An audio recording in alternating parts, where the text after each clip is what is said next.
Hello बच्चों, आज मैं आपके लिए संचयन पुस्तक में से स्टोरी लेकर आई हूँ जिसकी कथानक समझाऊंगी, जिसके पात्रों के बारे में और उसका सार भी बताऊंगी।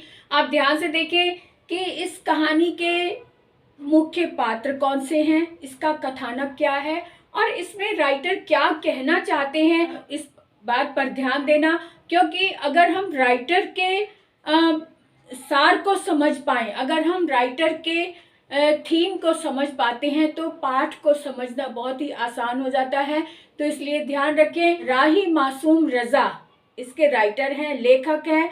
लेखक ने इस पाठ के माध्यम से क्या कहने की कोशिश की है, उनके भाव किस ओर, उनके भावों का झुकाव किस ओर है, ये हम देखेंगे। पाठ का नाम है टोपी शुक्ला। तो टोपी शुक्ला की कहानी शुरू करते हैं आज अरुणा कालिया के साथ। आज मैं लाई हूँ टोपी शुक्ला, राही मासूम रजा इसके लेखक हैं। और लेखक ने बड़ी ही मासूमियत के साथ एक मानव रिश्ते को मानवीयता के साथ दर्शाया है कि इंसान उसी ओर झुकता है जहाँ पर मानवता होती है। और मानवता को दिखाते हुए एक लेखक ने बताया है कि इस कहानी के माध्यम से हम मनुष्य के दिल का जो कोमल हिस्सा है वो प्यार की ओर, स्नेह की ओर झुकता है। तो कैसे हम देखते हैं, सबसे पहले मैंने इसके कहानी के शॉर्टकट को हम देख लें, उसका प्रारूप देख लें कि कहानी में क्या क्या बताया गया है। इसका जो आउटलाइंस है वो देख लेते हैं तो कहानी जल्दी से समझ में आ जाएगी। इसके दो पात्र हैं मुख्य, एक बलभद्र नारायण शुक्ला जिसे टोपी नाम से जाना जाता है कहानी में, और दूसरे पात्र है सैयद जगरम मुर्तुजा, सैयद जगरम मुर्तुजा जिन्हें इफ़न के नाम से जाना जाता है। इफ़न वैसे तो इनका नाम नहीं है, लेकिन जो पात्र टोपी है, टोपी इसको इस अपने दोस्त को इफ़न नाम से पुकारता है, इसलिए पूरी कहानी में इफ़न नाम ही मुख्य रूप से कहा गया है। और ये दोनों ही दोस्त हैं, बच्चे हैं, पास पास रहते हैं, लेकिन दोनों परिवार, एक हिंदू परिवार है, दूसरा मुस्लिम परिवार है, पर फिर भी दोनों बच्चों में बहुत दोस्ती है। एक दूसरे के बिना रह नहीं पाते, एक दूसरे के बिना अधूरा महसूस करते हैं। और इन दोनों की खास बात ये है कि ये अपने घर में, टोपी जो है वो इफ़न के घर में अधिक रहता है, क्योंकि इफ़न की एक दादी है जो टोपी से बहुत प्यार करती, उतना ही प्यार करती जितना इफ़न को करती है। और टोपी को उसकी दादी में बड़ी इंसानियत नज़र आती है, उसका अपनापन नज़र आता है, इसलिए इफ़न की दादी को वो अपनी दादी की तरह प्यार करता है। जबकि उसकी अपनी दादी भी है घर में, लेकिन अपनी दादी से वो इतना प्रेम नहीं करता जितना वो इफ़न की दादी से करता है।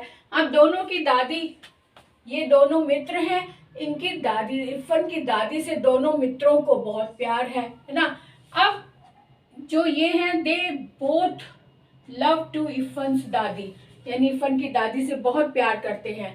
और दादी जो है पुरवैया भाषा में बोलती थी। इसका कारण एक ये भी है क्योंकि जो टोपी का परिवार है उनके घर में भी पुरवैया भाषा में बात की जाती है, और इफ़न की जो दादी है वो भी पुरवैया भाषा में ही बात करती थी, तो उसे बहुत अच्छा लगता था। अब आगे देखते हैं कि इसके जो दादा है, इफ़न के दादा और परदादा दोनों मौलवी थे। मौलवी जानते हैं ना, जिस तरह से हिंदू परिवारों में होते हैं, पूजा पाठ कराते हैं, इसी तरह से यहाँ पे मौलवी होते हैं।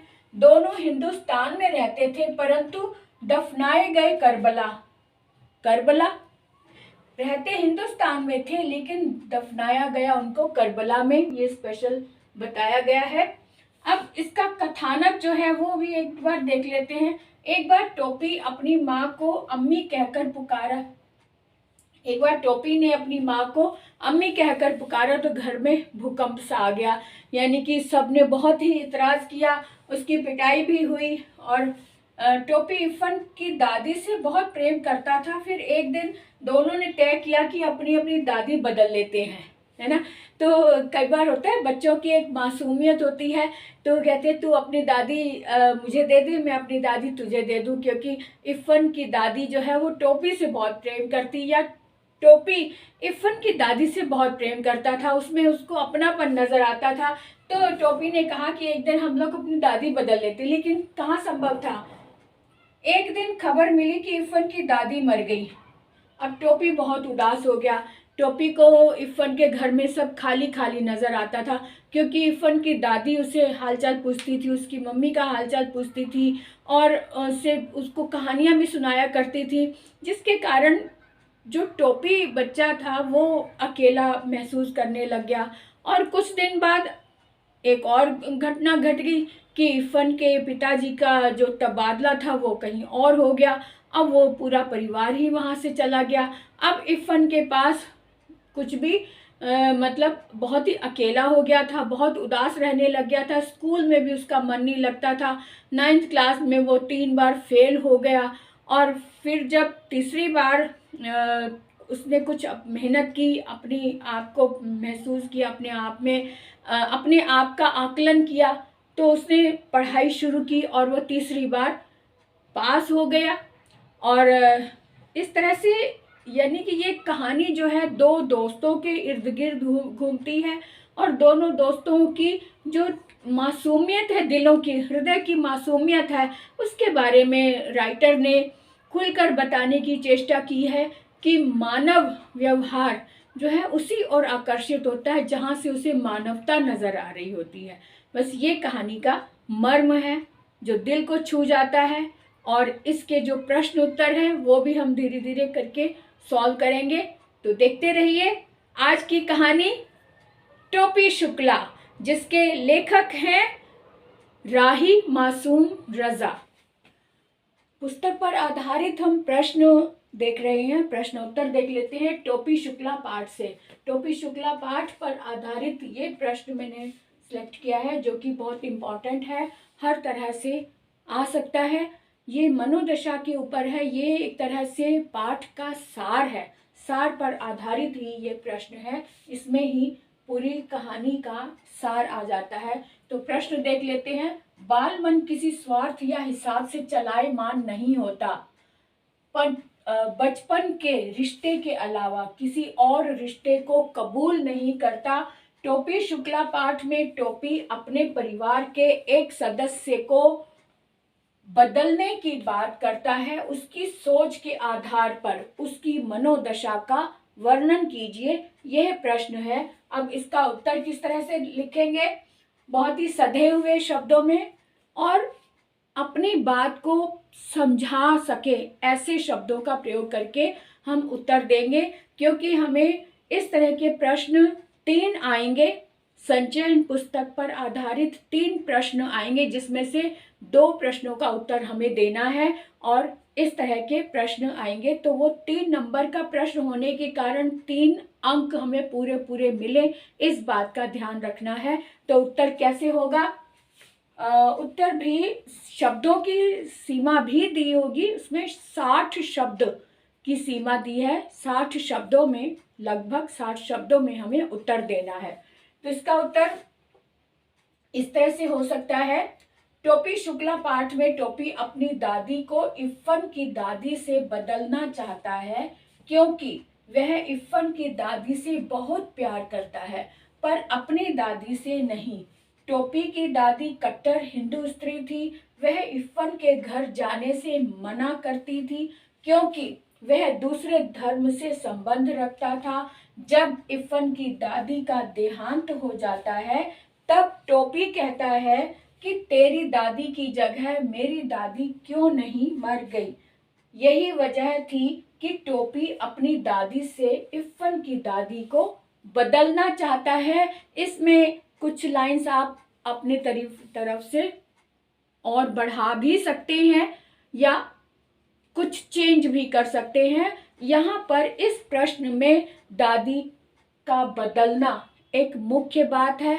इफ़न और टोपी की दोस्ती कथा का कथानक है मेन मुख्य, और दोनों परिवार अलग अलग धर्म से हैं, इसीलिए उसकी दादी और इरफान की दादी दोनों के विचारों में मतभेद है।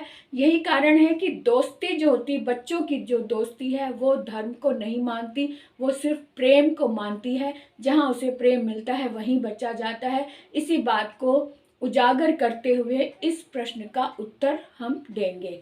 तो आपने देखा कि पहला प्रश्न, एक प्रश्न मैंने इस तरह से दिया है, एक प्रश्न मैं और देना चाहती हूँ, उसे भी देखें और समझ कर उसका भी उत्तर हम देंगे। कोई भी भाषा आपसी व्यवहार में बाधा नहीं डालती। यह बात पाठ के इस अंश से सिद्ध होती है कि हमारे आधे से अधिक साथी राजस्थान या हरियाणा से आए थे और मंडी में व्यापार करते हुए उनके परिवार वहीं बस गए थे। जब वे बहुत छोटे थे तब उनकी बोली समझ नहीं पाते थे। ये बच्चों की बात हो रही है, जो दोस्त हैं टोपी और इरफान। जब वे बहुत छोटे थे तब उनकी बोली समझ नहीं पाते थे। उनके कुछ शब्द सुनकर सबको हंसी आ जाती थी, परंतु खेलते समय वे एक दूसरे की बात खूब समझ लेते थे। अब यहाँ खेलते समय एक दूसरे की बात समझ लेते थे, यहाँ पर यह बात सिद्ध हो जाती है कि भाषा आपसी व्यवहार में बाधा नहीं डालती। तो इस तरह से ये प्रश्न का उत्तर इस प्रकार से दिया। आप इसको अपने शब्दों में भी बदल सकते हैं अपनी तरफ से, लेकिन जो शब्द बुक से लिए गए हैं वो वाले अंश वैसा का वैसे ही हमें देना होता है। आसपास के बाकी शब्दों को हम अपने तरीके से ढाल सकते हैं, बदल सकते हैं या थोड़ा और भी बढ़ा भी सकते हैं। तो इस तरह से ये पाठ टोपी शुक्ला का हमने सार भी देखा, उसके 2 प्रश्न जो इम्पोर्टेंट हैं वो भी हमने देखे। अब इस तरह से ये पाठ हमारा कंप्लीट होता है और हम इस पाठ को यही विराम देते हुए आगे बढ़ते हैं, अगली क्लास में बढ़ते हैं। तब तक के लिए बाय बाय।